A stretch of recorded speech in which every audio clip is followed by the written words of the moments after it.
Iran Israel మధ్య యుద్ధ వాతావరణం మనం చూసాం శనివారం. అయితే ఆ రోజుకే పరిమితమైందా అంటే కనుక దాని ఇంప్లికేషన్స్, దాని ప్రభావం ఇంకా కంటిన్యూ అవుతోంది. ముఖ్యంగా ఈ రోజు కూడా దానికి సంబంధించి మనకు అందుతున్న సమాచారం ప్రకారం ఇరు దేశాలు కూడా యుద్ధ విన్యాసాలు కావచ్చు, లేకపోతే వాటికి సంబంధించి కసరత్తులు కావచ్చు, ఏర్పాట్లు కానీ చేసుకుంటున్నాయి. ప్రపంచం మొత్తం ఇప్పుడు అటువైపు చూస్తోంది. అగ్రరాజ్యం మొదలుపెట్టి యూరోపియన్ యూనియన్ కావచ్చు, అన్నీ కూడా. ఒకసారి మ్యాప్కి వెళ్ళే ప్రయత్నం చేస్తున్నాను. మ్యాప్ నుంచి ఇజ్రాయెల్ మీరు చూస్తే ఇరాన్ ఇక్కడుంది, ఇజ్రాయెల్ ఇక్కడుంది. సో ఇంత డిస్టెన్స్లో అంటే దాదాపుగా ఇటు సిరియా కావచ్చు, లెబనాన్, ఇరాక్, సౌదీ అరేబియా ఇటు వస్తే ఇటువైపు ఇలా ఉంది పరిస్థితి. ఇదంతా ఇటువంటి సిచ్యువేషన్లో యెమెన్ నుంచి కూడా దాడి జరిగిందనే మాట వినిపిస్తూ ఉంటుంది, అంటే ఈ లొకేషన్ నుంచి. సో ఇటువంటి నేపథ్యంలో ఎవరి బలాబలాలు ఏంటి అనేది మీకు చూపించే ప్రయత్నం చేస్తారు. అంతకన్నా ముందు మీరు ఇక్కడ చూస్తే కనుక ఇజ్రాయెల్ మీద ఎలా దాడి జరిగింది. 170 డ్రోన్లను ప్రయోగించింది, 30 క్రూయిజ్ మిసైల్స్ని ప్రయోగించింది. అయితే ఈ రెండిట్లో ఏ ఒక్కటి కూడా ఇజ్రాయెల్ భూభాగాన్ని తాకలేదు ఇరాన్ చేసిన దాడులు. అయితే 120 బాలిస్టిక్ మిసైల్స్ని ప్రయోగిస్తే 10 బాలిస్టిక్ మిసైల్స్ అనేవి ఇజ్రాయెల్ని తాకాయి, ధ్వంసం చేశాయి. కాస్త ప్రాణ నష్టాన్ని కూడా అక్కడ మనం కాస్త కాదు ఒక విధంగా చెప్పాలంటే కనుక భారీ ఆస్తి నష్టంతో పాటు ప్రాణ నష్టం కూడా 120 బాలిస్టిక్ మిసైల్స్లో ఒక బాలిస్టిక్ మిసైల్ అనేది అక్కడ నష్టాన్ని అక్కడ కలిగించింది. దాంతోపాటు 80 డ్రోన్లను ప్రయోగించింది, 3 బాలిస్టిక్ మిసైల్స్ని ప్రయోగించింది. ఈ 80 డ్రోన్లని 3 బాలిస్టిక్ మిసైల్స్ని యుఎస్ కూల్చేసింది. అయితే ఈ దాడిలో 32 మంది మరణించారు, 32 మంది గాయాలయ్యాయి, 3 జోర్డాన్లు మృతి చెందారు. 698 సార్లు సైరన్ అంటే ఆ యుద్ధానికి సంబంధించి సిగ్నల్స్ ఇచ్చేది. ఇక్కడ ఏదో జరగబోతోంది అనేది ఒక సిగ్నలింగ్ అంటూ ఉంటాం కదా, సైరన్ అనేది. సో అటువంటి పరిస్థితి. అయితే ఇక్కడ మనకి ప్రధానంగా వినిపిస్తోంది లెబనాన్లో హెజ్బుల్లా సహాయం చేస్తుంది, హెజ్బుల్లాకి సంబంధించి సాయం చేస్తున్న మాట వినిపిస్తోంది. సిరియాకి సంబంధించి కూడా అక్కడి నుంచి కూడా కొంత సాయం అందుతోందనే మాట వినిపిస్తోంది. At the same time Houthi rebels సంబంధించి కాస్త దీనికి సంబంధించి సాయం చేస్తున్నాడనే మాట వినిపిస్తోంది. సో ఇవన్నీ పక్కన పెడితే అసలు ఇరాన్ ఇజ్రాయెల్ మీరు ఇక్కడ మ్యాప్లోనే చూడొచ్చు. ఇరాన్ చూస్తే ఎంత పెద్దగా ఉందో మీరు చూడొచ్చు మ్యాప్లో, కానీ ఇజ్రాయెల్ చూస్తే సో కంపారిటివ్లీ మీరు చూద్దాం. ఒకసారి నేను చెయ్యి ఇక్కడ పెడుతున్నాను, చూడండి ఎంత ఉందో. కనీసం చాలా పెద్దగా కనిపిస్తోంది ఇరాన్, విస్తీర్ణంగా పరంగా కావచ్చు, లేకపోతే వైశాల్య పరంగా కావచ్చు, ఎలాగైనా. కానీ ఇజ్రాయెల్ చూసుకుంటే కనుక చాలా చిన్నగా కనిపిస్తోంది. ఇన్ఫాక్ట్ ఇక్కడ గాజా కూడా ఉంది పరిస్థితి. ఇక్కడ గాజా నుంచి చూసుకుంటే కనుక గాజా స్ట్రిప్లో మనం చూసాం, గాజా స్ట్రిప్కి సంబంధించి ఇక్కడ హమాస్కి అలాగే ఇజ్రాయెల్కి జరుగుతున్న యుద్ధం మనం చూసాం. సో ఇటువంటి పరిస్థితుల్లో ఇంత పెద్ద దేశం ఇంత చిన్న దేశం మీద ఎలా యుద్ధం చేస్తోంది, ఇంత చిన్న దేశం ఇంత పెద్ద దేశం నుంచి ఎలా తనని తాను కాపాడుకుంటోంది అనే అంశానికి సంబంధించి ఆ ఇంట్రెస్టింగ్ ఉత్కంఠ మాత్రం కొనసాగుతుంది. అసలు ఏంటి, ఎవరికున్న బలాలు ఏంటి అనేది ఒకసారి వివరించే ప్రయత్నం చేస్తాను మీకు. అయితే ఎవరి బలాబలాలు ఏంటి అనేది ఒకసారి చూద్దాం. ఇక్కడ ఇండివిజువల్గా మాట్లాడుకునే ప్రయత్నం చేద్దాం. ముందుగా మిసైల్స్కి సంబంధించి మాట్లాడుకుంటే ఇరాన్కి సంబంధించి మాట్లాడుకుంటే 3000 క్షిపణులు ఇరాన్ దగ్గర ఉన్నాయి. అట్ ద సేమ్ టైం ఖలీద్ ఫల్స్ నౌకా విధ్వంసక క్షిపణి కూడా ఇటు ఇరాన్ దగ్గర ఉన్న పరిస్థితి. అట్ ద సేమ్ టైం ఇటు ఇజ్రాయెల్ విషయానికి వస్తే కనుక శక్తివంతమైన క్షిపణులు ఇజ్రాయెల్ దగ్గర ఉన్నాయి. దాంతోపాటు ఖండాంతర అస్త్రాలు కూడా ఇక్కడ వీళ్ళ దగ్గర ఉన్న పరిస్థితి. నెక్స్ట్ దానికి వెళ్ళే ప్రయత్నం చేద్దాం. సో ఒకసారి ఇక్కడ ఆగే ప్రయత్నం చేద్దాం. ఎందుకు ఈరోజు మనం మాట్లాడుకుంటున్నాం అనే అంశానికి సంబంధించి మీ అందరికీ ఒక ఉత్కంఠ ఉంది కదా. ఎందుకు శనివారం జరిగింది, మళ్ళీ ఈరోజు ఎందుకు టాపిక్ వస్తుందంటే కనుక ఇన్ఫాక్ట్ కొద్దిసేపటి క్రితం మనకు అందుతున్న సమాచారం ప్రకారం ఇటు గాజా స్ట్రిప్ దగ్గర నాకు కూడా చాలా షాకింగ్ అనిపించింది. యుద్ధ విన్యాసాలు జరుగుతున్నాయి అనేది. అక్కడ గాజా స్ట్రిప్ దగ్గర యుద్ధ విన్యాసాలు జరుగుతున్నాయా? అట్ ద సేమ్ టైం మరొక డెవలప్మెంట్లో లెబనాన్ హెజ్బుల్లాకి సంబంధించి ఇజ్రాయెల్ దాడి చేస్తుంది. 3 హెజ్బుల్లాకి సంబంధించిన వాళ్ళు మరణించారు అనేది మనకు అందుతున్న సమాచారం. ఇన్ఫాక్ట్ ఇజ్రాయెల్ చెప్తున్నట్టుగా మనకు తెలుస్తుంది. ఈ నేపథ్యంలో ఈ రెండు విషయాలు ఇలా మాట్లాడుకున్న పక్షంలోని అటు అమెరికా కావచ్చు, at the same time European union, ఈ రెండు కూడా ఆంక్షలు విధించేందుకు సిద్ధంగా ఉన్నాయి. ఆంక్షలకు సంబంధించి సమాలోచనలు చేస్తున్నాయి. అమెరికా అలాగే యూరోపియన్ యూనియన్ ఇటు ఇరాన్ మీద ఆంక్షలకు సిద్ధమవుతోంది అనే మాట వినిపిస్తోంది. సో ఈ క్షణంలో ఇప్పుడు ఎవరి బలాబలాలు ఎంత అనేది చాలా ఇంట్రెస్టింగ్గా మారుతుంది. ఎందుకంటే కనుక ఇక్కడ ఒక మాట నేను గుర్తు చేయాలనుకుంటున్నాను. ఇరాన్ ఆల్రెడీ చెప్పింది, అమెరికా మీరు కనుక కలిగజేసుకుంటే ఈ పరిస్థితి ఇంకా తీవ్రం అవుతుంది అనేది ఇరాన్ అంటోంది. కానీ ఇటు జర్మనీ కావచ్చు, లేకపోతే ఇన్ఫాక్ట్ వెస్ట్ కంట్రీస్కి సంబంధించి ఇజ్రాయెల్కి సపోర్ట్ ఇస్తోంది అనే మాట వినిపిస్తూ ఉంటుంది. అంటే వెస్ట్రన్ కంట్రీస్కి, ముఖ్యంగా అమెరికా కావచ్చు, లేకపోతే యూరోపియన్ యూనియన్ కూడా ఇప్పుడు ఆంక్షల విషయంలో ఆలోచిస్తున్నట్టు కనుక అర్థం చేసుకోవచ్చు పరిస్థితి ఏ విధంగా ఉన్నది. ఒకవేళ ఆంక్షలు విధించిన తర్వాత అప్పుడు స్త్రీలోకి రష్యా, చైనా ఎంట్రీ ఇస్తాయనేది అది వేరే టాపిక్లోకి వెళ్ళిపోతుంది. కానీ ఇండివిజువల్గా బలాబలాల గురించి మనం ఇప్పుడు మాట్లాడుకుంటున్నాం. కరెక్ట్, ఇక్కడికే నేను ఇప్పుడు ఇక్కడ ఉండే ప్రయత్నం చేస్తున్నాను. సో ఈ నేపథ్యంలో డ్రోన్స్ విషయం మాట్లాడుకుంటే కనుక డ్రోన్స్ లేటెస్ట్గా ఇప్పుడు ఇన్ఫ్యాక్ట్ మీకు గుర్తుండే కనుక రష్యా యుక్రెయిన్ వార్లో డ్రోన్స్కి సంబంధించి కీలక పాత్ర పోషిస్తున్నాయి. యుక్రెయిన్ ఎందుకు అంతలా నిలువరించగలుగుతుందంటే డ్రోన్స్తో అటాక్ చేస్తోంది అనేది ఇక్కడ ప్రధానంగా వినిపిస్తున్నమాట. అటువంటి కీలకమైన డ్రోన్స్ గురించి మాట్లాడుకుంటే ఇక్కడ మొహజర్ 10 అనే అధునాతన డ్రోన్ అనేది ఇరాన్ దగ్గర ఉంది. మరి ఇజ్రాయెల్ దగ్గరే ఉంది, చూద్దాం. ఇజ్రాయెల్ దగ్గర Patriot, euro, David sling, iron dome అనే వ్యవస్థ ఉంది. సో ఒక్కసారి ఈ పేట్రియాట్ అనేది మీకు గుర్తుంటే కనుక దాదాపు గతంలో కొద్ది రోజుల క్రితం మనం మాట్లాడుకున్నాం. పేట్రియాట్ అంటే కనుక ఇజ్రాయెల్కి సంబంధించి, ఇది ఇజ్రాయెల్ ప్రెసిడెంట్ యుఎస్ టెక్నాలజీతో ఉన్నది. దీన్ని ఇజ్రాయెల్ ఉపయోగిస్తోంది. 1991లో గల్ఫ్ యుద్ధం టైంలో ఇరాక్ స్క్వాడ్ మిసైల్స్ను యుఎస్ పేట్రియాట్తోనే కూల్చేస్తుంది అనే మాట వినిపిస్తుంటుంది. ఇక యూరోకి సంబంధించి 1, 2, 3, 4 లాంగ్ రేంజ్ మిసైల్స్, అంటే డిస్టెన్స్ని బట్టి యూరో 1, యూరో 2, యూరో 3, ఇప్పుడు యూరో 3 కీలక పాత్ర పోషిస్తోంది ఇరాన్ని అరికట్టడంలో అనే మాట వినిపిస్తోంది. ఇక యూరో 4ను కూడా డెవలప్ చేసుకుంటోంది ఇజ్రాయెల్ అనే మాట వినిపిస్తోంది. At the same time David sling, ఇక్కడ ఐరన్ డోమ్, దీని గురించి కాసేపు మనం మాట్లాడుకోవాలి. ఎందుకంటే కనుక ఇజ్రాయెల్కి రక్షణ కవచంగా మారింది అనడంలో ఎటువంటి అతిశయోక్తి లేదు ఐరన్ డోమ్కి సంబంధించి. ఎందుకంటే ఐరన్ డోమ్ వ్యవస్థతోనే దాదాపు తమ భూభాగంలోకి రాకుండా వాటిని పేల్చేసే ప్రయత్నం చేస్తోంది. అంటే ఈ ఐరన్ డోమ్ వ్యవస్థను బేస్ చేసుకుని తమ వైపు వచ్చే క్షిపణుని కావచ్చు, దాడుని కావచ్చు, దాదాపు తమని తాము కాపాడుకోగలుగుతోంది ఇజ్రాయెల్ అనే మాట. ఇదిగో ఈ ఐరన్ డోమ్ వ్యవస్థ అనేది ఇజ్రాయెల్ని కాపాడుతుంది అనేది వినిపిస్తోంది. మూవింగ్ ఆన్, ఇంకా ముందుకు వెళితే కనుక అంటే డ్రోన్స్ గురించి మాట్లాడుకున్నాం. ఇంకా ఎటువంటి టెక్నాలజీస్, ఎవరి దగ్గర ఎటువంటి ఆయుధాలు ఉన్నాయనేది మనం మాట్లాడుకునే ప్రయత్నం చేస్తున్నాం. ఇక్కడ ఆయుధ శక్తి గురించి మాట్లాడుకుంటే హైపర్ సోనిక్ బలిస్టిక్ మిసైల్ అనేది ఇరాన్ దగ్గర ఉంది. మరి ఇజ్రాయెల్ దగ్గర ఉంది 90 అణుబాంబులు ఉన్నాయి. ఈ రెండు కూడా చాలా బలమైనవి చెప్పుకోవాలి. ఆయుధ సంపద గురించి మాట్లాడుకున్నప్పుడు ఈ రెండు కనుక ఒకరి మీద ఒకరు ప్రయోగించుకుంటే బహుశా అది ఊహలకు కూడా అందనే చెప్పుకోవాలి, అటువంటి భీకర దాడి జరగచ్చు. మూవింగ్ ఆన్, ఇంకా ఇరాన్ అలాగే ఇజ్రాయెల్ దగ్గర ఎటువంటి ఆయుధ సంపత్తి ఉందనేది మాట్లాడుకుంటున్నాం. ఎస్, క్షిపణి బలం ఇక్కడ మీకు క్లియర్గా ఎక్స్ప్లెయిన్ చేసే ప్రయత్నం చేస్తున్నాను. సెజిల్ అనేది ఇరాన్ దగ్గర ఉంది.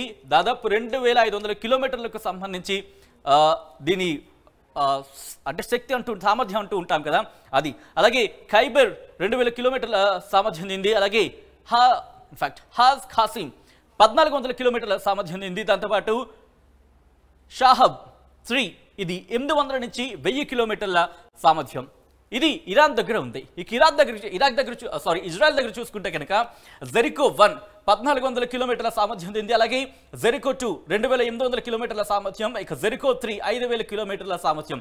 వీటిని ఉపయోగించి దాడులు చేస్తున్నాయి. క్షిపణి అంటే ఒక మిసైల్ని ప్రయోగిస్తే కనుక, ఒక మిసైల్ సపోజ్ ప్రయోగించామనుకోండి, అది ఎంత మేర అంటే సపోజ్ ఒక చోట డ్రాప్ అయిందంటే ఏ మేరకు ప్రభావం చూపించగలదు, ఎంతవరకు దాని ప్రభావం ఉంటుంది అనే అంశానికి సంబంధించి ఈ క్షిపణి గురించి మాట్లాడుకుంటున్నాం. ఇక మూవింగ్ ఆన్, ఇంక ముందుకు వెళ్ళే ప్రయత్నం చేస్తే కనుక డ్రోన్స్ గురించి మాట్లాడుకున్నాం, అలాగే క్షిపణుల గురించి మాట్లాడుకున్నాం. జనాభా, ఇక్కడ ఇరాన్ జనాభా 8.75 కోట్లు. అదే ఇజ్రాయెల్ జనాభా కేవలం 1 కోటి కూడా లేదని చెప్పుకోవాలి. అంటే ఒక విధంగా చెప్పుకుంటే 8 వంతులు, అంటే 8 రెట్లు ఎక్కువనే చెప్పుకోవాలి ఇరాన్ జనాభా ఇజ్రాయెల్తో పోల్చుకుంటే. సో ఇంకా ముందుకు కూడా మాట్లాడుకునే ప్రయత్నం చేద్దాం. జనాభా గురించి మాట్లాడుకున్నాం. సైనిక సిబ్బంది గురించి కనుక అక్కడ మాట్లాడుకుంటే 6.1 లక్షల సైనికులు ఇరాన్ దగ్గర ఉంటే, ఇరాక్ దగ్గర 1.7 లక్షల మంది సైనికులు ఉన్నారు. ఇంకా మూవింగ్ ఆన్, ఇక రిజర్వ్ దళాలు అంటే మనం కొన్ని సందర్భాల్లో చూస్తూ ఉంటాం. రిజర్వ్ దళాలన్న మాట వినిపిస్తూ ఉంటుంది. అవసరమైనప్పుడు వాళ్ళని పిలిపించి ఆ యుద్ధానికి సంబంధించి సైన్యాన్ని సిద్ధం చేసుకుంటూ ఉంటారు. ఆ రిజర్వ్ దళాల గురించి మాట్లాడుకుంటే కనుక ఇక్కడ ఇరాన్ దగ్గర 3.5 లక్షల మంది రిజర్వ్ దళాలు ఉన్నారు. అలాగే ఇజ్రాయెల్ దగ్గర 4.65 లక్షల రిజర్వ్ దళాలను ఇక్కడ ఉంచిందని చెప్పుకోవాలి. ఎందుకు ఇజ్రాయెల్ దగ్గర ఇంతమంది ఉంటారని కనుక మనం రెగ్యులర్గా చూస్తూ, అంటే సాధారణంగా ఇజ్రాయెల్ గురించి మాట్లాడుకున్నప్పుడు హమాస్ అనే మాట వినిపిస్తూ ఉంటుంది, సిరియా నుంచి మన మాట వినిపిస్తూ ఉంటుంది, at the same time Hezbollah Lebanon నుంచి మాట వినిపిస్తూ ఉంటుంది, కింద నుంచి మనకి అంటే యెమెన్ దగ్గర హౌతీస్కి సంబంధించి కూడా కాస్త ఇక్కడ ప్రభావం ఉండే అవకాశం ఉంది. సో ఈ నేపథ్యంలోని సైనిక బలాన్ని ఎప్పటికప్పుడు తమ సామర్థ్యాన్ని పెంచుకుంటూ బలపరుచుకునే ప్రయత్నం చేస్తుంది ఇజ్రాయెల్. ఆ నేపథ్యంలో చూడొచ్చు. ఇంకాస్త ముందుకెళ్ళి ప్రయత్నం చేద్దాం. ఇంకా ఎవరి సత్తా ఏంటి, ఎవరి దగ్గర ఎటువంటి సామర్థ్యాలు ఉన్నాయి, ఎటువంటి బలాలు ఉన్నాయి, ఎటువంటి బలగాలు ఉన్నాయి చూసే ప్రయత్నం చేస్తున్నాం. రక్షణ బడ్జెట్ గురించి మాట్లాడుకుంటే కనుక ఇక్కడ మీరు చూస్తే క్లియర్ కట్గా అర్థమవుతోంది. 995 కోట్ల డాలర్లు రక్షణ బడ్జెట్కి రక్షణ కోసం ఖర్చు పెట్టింది ఇరాన్ అంటే కనుక, బడ్జెట్ కేటాయించిందంటే కనుక ఇప్పటి వరకు ఇటు ఇజ్రాయెల్కి సంబంధించి 2440 కోట్ల డాలర్లు ఇజ్రాయెల్ తన రక్షణ బడ్జెట్ కోసం కేటాయించిందంటే అర్థం చేసుకోవచ్చు ఇజ్రాయెల్కి సంబంధించి చుట్టూ ఎటువంటి పరిస్థితి ఉంది అనేది, రక్షణ కోసం ఏ మేరకు బడ్జెట్ని కేటాయిస్తుందో. Moving on, right. రక్షణ బడ్జెట్ గురించి మాట్లాడుకున్నాం. యుద్ధ ట్యాంకుల గురించి మాట్లాడుకుంటే 1996 యుద్ధ ట్యాంకులు ఇరాన్ దగ్గర ఉన్నాయి. 1370 యుద్ధ ట్యాంకులు ఇజ్రాయెల్ దగ్గర ఉన్నాయి. బహుశా ఇజ్రాయెల్ గురించి మాట్లాడుకుంటే మీరు ఆ బోర్డర్స్లో చూసుకుంటే, అంటే పైన లెబనాన్, సిరియా అక్కడ కావచ్చు, లేకపోతే గాజా స్ట్రిప్కి సంబంధించి, ఎందుకంటే అక్కడ సందర్భంగా మాట్లాడుకున్న పరిస్థితి మనం చూసాం. అట్ ద సేమ్ టైం దాదాపుగా మోహరిస్తున్న పరిస్థితి, అంటే చుట్టూతా కూడా దాదాపుగా ఈ యుద్ధ ట్యాంకులని మోహరించే పరిస్థితి కాబట్టి కాస్త అధికంగానే కనిపిస్తోంది. ఇరాన్ దగ్గర ఉన్నప్పటికీ కూడా ఇక్కడ మనకి నెంబర్ పరంగా చిన్నదిగా కనిపిస్తున్నా, అక్కడ వైశాల్యం పరంగా చూసుకుంటే కనుక ఇరాన్తో పోల్చుకున్నప్పుడు ఇజ్రాయెల్ కాస్త చిన్నది వైశాల్యంలో పోల్చుకున్నప్పుడు. కానీ ట్యాంకులు చూసుకుంటే కనుక దాదాపు సరిసమానం చెప్పుకోవాలి, సంఖ్యాపరంగా తక్కువ కనిపిస్తున్నప్పటికీ. ముందుకు వెళ్ళే ప్రయత్నం చేద్దాం.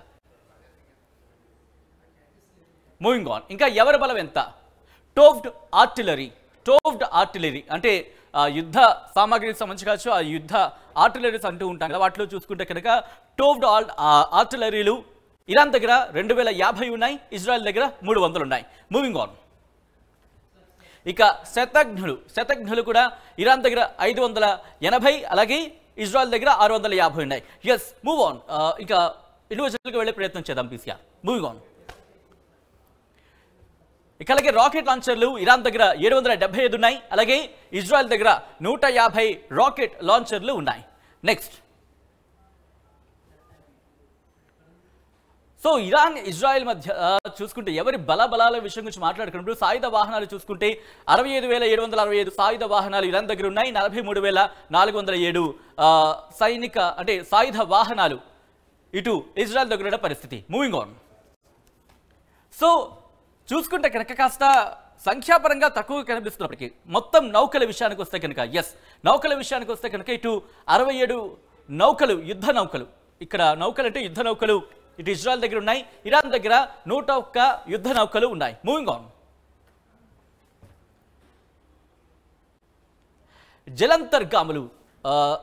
జలంతర్గాములకు సంబంధించి మాట్లాడుకుంటే ఇక్కడ ఇజ్రాయెల్ దగ్గర 5 జలంతర్గాములు ఉంటే ఇరాన్ దగ్గర 19 జలంతర్గాములు ఉన్నాయి. Moving on.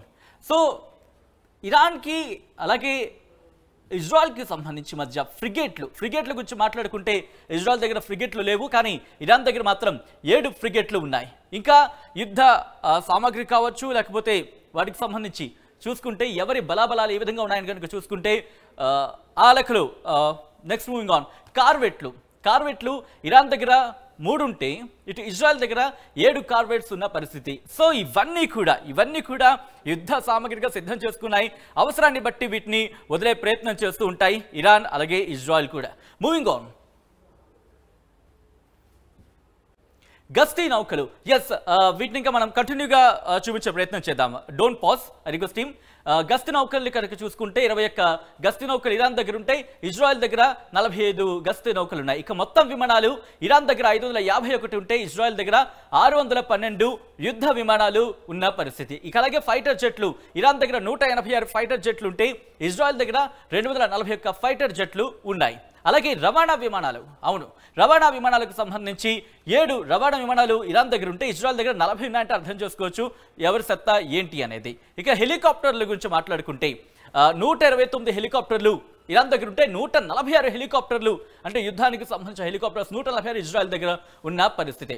ఇక వాటితో పాటు ఫైటర్ హెలికాప్టర్లు 13 ఇరాన్ దగ్గర ఉంటే ఇజ్రాయెల్ దగ్గర 48 ఉన్న పరిస్థితి. ఇంకా వీటితో పాటు ఇంకే ఉన్నాయి అనేది మనం చూసే ప్రయత్నం చేస్తున్నప్పుడు వీటితో పాటు ఆర్టిలరీస్కి సంబంధించి మాట్లాడుకున్నప్పుడు ఇజ్రాయెల్ అలాగే ఇరాన్ కూడా వీటికి సంబంధించి ఏర్పాట్లు చేసుకుంటోంది. ముఖ్యంగా అమెరికా అనేది ఇజ్రాయెల్కి సంబంధించి సపోర్ట్గా ఉందనే చెప్పుకోవాలి. ఎందుకంటే ఇరాన్ నుంచి దాడి చేస్తున్నప్పుడు సిరియాలో కావచ్చు లేకపోతే మరికొన్ని చోట్ల ఏవైతే స్థావరాలు ఉంటాయో అమెరికన్ బలగాలకు సంబంధించిన స్థావరాలు ఉంటాయో అక్కడ ఇరాన్ నుంచి వచ్చే క్షిపణులని అవి మార్గం మధ్యలోనే వాటిని పేల్చేసిన సందర్భం కావచ్చు లేకపోతే వాటిని నిలువరించిన పరిస్థితి ఉంది.